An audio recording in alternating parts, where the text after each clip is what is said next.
You're listening to the Custom Built Podcast. In today's episode, I'm going to talk about what your home means to you and what to do if your home does not meet your expectations. So stay tuned.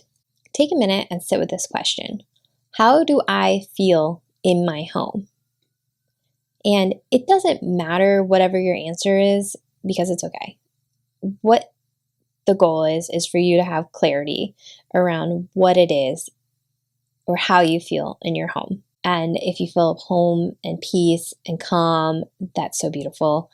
And that to me is the goal, right? I believe our homes are a sanctuary, and it's meant to be a place of comfort, recharge, and nurture.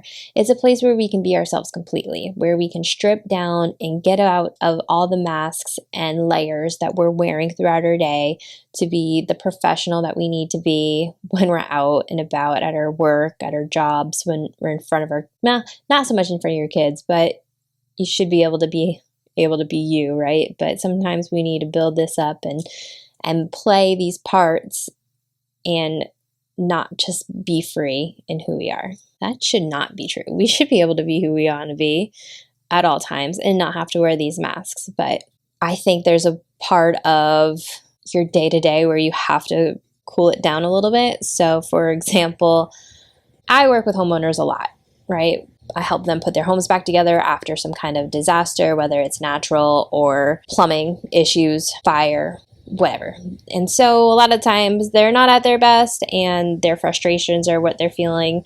And so I need to put on another layer of protection, basically, to allow the homeowner to feel their feelings and also know that this isn't a personal situation for me, right? So their frustrations might not be because of me. And that's, it's taking too long and this process is what it is. And so there's a tactfulness that needs to be at play. And sometimes that takes a little bit of extra work for me than just thinking the first thing that comes in my mind. And that's the part where at home, we get to just shed all this and be like, all right, this is how I really feel about it, and allow yourself that space to vent and be. And no, that's not exactly how you want to say that to somebody. You're still being your best self when you can be kind and compassionate, but sometimes it takes a little bit more energy to play that part when you already had 3 other people talk to you that way, right? So when we come home, it should be that place to let it go, let it out, and be free. And so that's what I mean. It really just lets us be bare and vulnerable and our best and our worst selves in however way we need it to be. And so by recognizing what you want your home to feel like when you're there, or how you want to be able to maneuver in your home, is so important for your day-to-day, right? You need an outlet for that. So when you come home at the end of your busy day, are you excited to be home?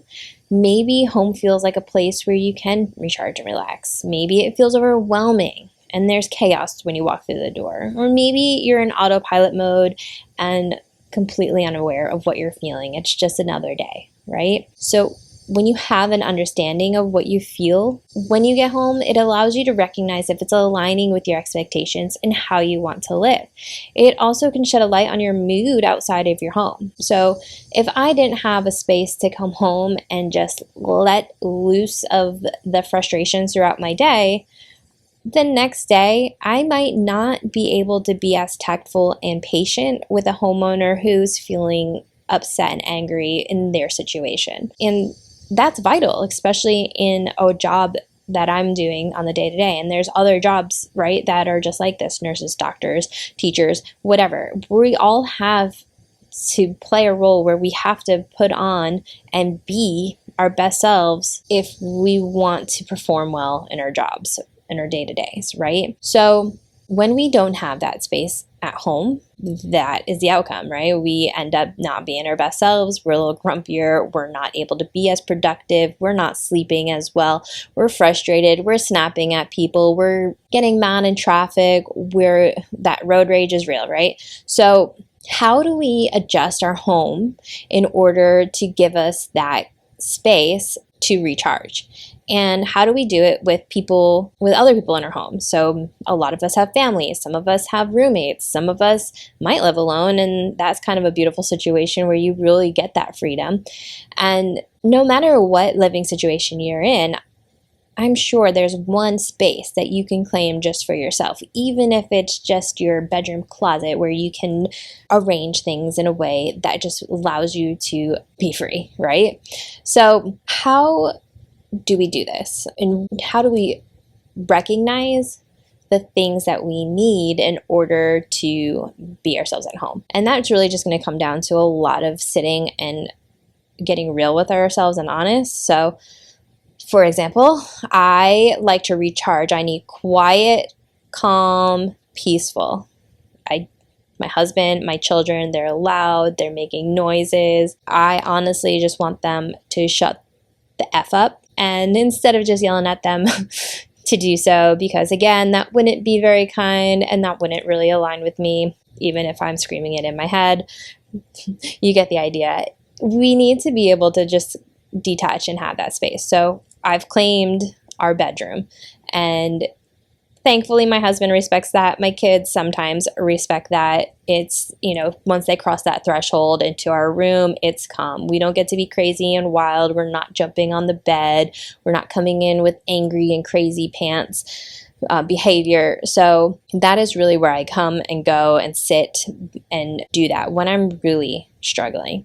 And overall, in our household, we keep it calm inside the house. It's not a large home, so when we have the kids running around and screaming and screeching and just being wild, that's a let's take this outside moment. We got a lot of energy. We need to let it out. Please, let's do this, and let's do it in a really healthy way. But to preserve our well-being and our peace and our energy, we try to keep it nice and calm in there. I mean, that's also for them too. It's a regulation of allowing them to have that space to be calm and be with their feelings and how they're feeling. And, well, I just said the same thing, but you know what I'm saying. I hope that they're just allowed to be themselves too, right? They have their spaces to be wild. They have their spaces to be calm, and it just allows them to be. And so my question to you is, where do you go in order to do this? What's your calm? Maybe you don't need calm though. Maybe you like to have a lot of energy. You come home and I just need to shake this all out. I have a lot, right? That might be more your vibe. So do you have a space where you can just blast the music up and start dancing or creating or having that space to do that? Maybe you do need to have that loud chaos at home and you thrive in that. That's beautiful too. So whatever it is, it really doesn't matter there's no right or wrong here.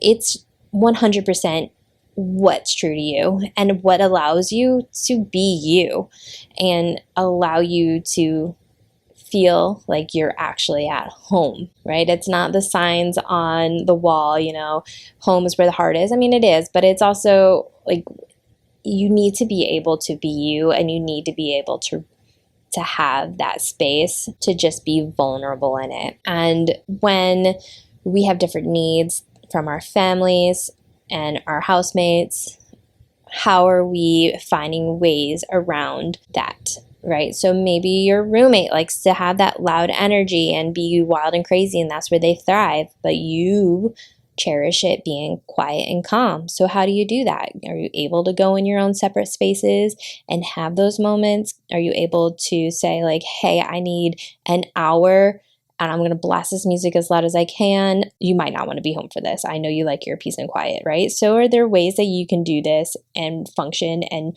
work around each other? And really just focusing on that and knowing and understanding that your home is just so important, and the way that we feel in it affects the rest of our lives in ways that I don't believe people really recognize.